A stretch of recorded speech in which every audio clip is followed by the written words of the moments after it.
Si House Deputy Minority Leader for Peace Party List Representative Marcelino Libanan ang itinalaga bilang lead prosecutor sa nakaambang impeachment trial ni Vice President Sara Duterte.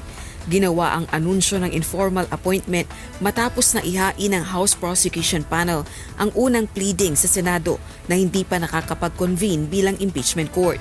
Kabilang sa tungkulin ni Congressman Libanan bilang House Lead Prosecutor ang i-verify, lagdaan at i-execute ang lahat ng petisyon, motion, pleading na ihahain ng prosecution panel kaugnay ng impeachment.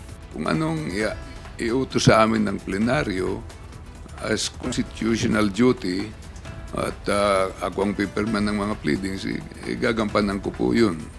Dahil di hamak ako naman ang sa lahat ng prosecutors, ako naman ang pinaka-veterano dyan dahil 11th Congress pa lang ako, nandito na ako sa Kongreso at naging chairman tayo ng Committee on Justice.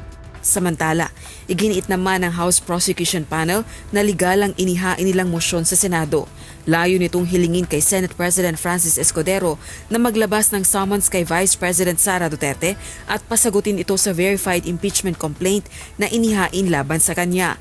Paglinaw ng House Prosecutors, hindi nila pine-pressure ang Senado pero umaasang aaksyonan ang kanilang mosyon. Parang ginigising lang namin, ito yung rules ninyo po. Kung may power sila o wala, nasa kanilang quorum, nasa kanilang decision po yan. And we are not pressuring, we are doing our job. Sabi ko nga kanina, gusto rin namin mangampanya. Pero kami naman ang magkakaroon ng culpable violation of the Constitution pag hindi namin ginawa ang aming tungkulin. We're of the opinion that legally they can tackle this matter even within the timeline that they have originally mentioned.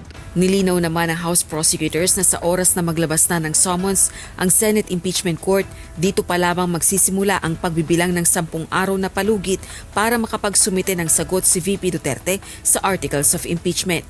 Batay sa inilabas na proposed calendar of impeachment trial ni Senate President Escudero, June 3 pa magko-convene ang impeachment court at oath-taking ng senator judges.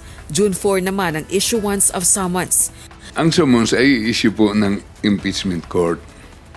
So, ibig sabihin, mag-compose kaagad sila, mag-meeting sila kaagad, mag-organize sila, convert the Senate into an impeachment court, and that impeachment court will require her to answer. Kung nasa abroad naman si VP Duterte, oras na maglabas ng summons ang Senado, maaaring ihain ng Vice Presidente ang sagot sa pinakamalapit na Philippine Consulate. Ngunit mas mainam kung siya mismo ang personal na maghahain ito sa Pilipinas. Ayon naman kay Senate President Escudero, aaksyonan nila ang formal pleading ng House Prosecution Panel ng nararapat at sa tamang panahon. Rosa Licoz, UNTV News and Rescue. Diyos ang aming sandigan, serbisyo publiko ang aming pinahahalagahan.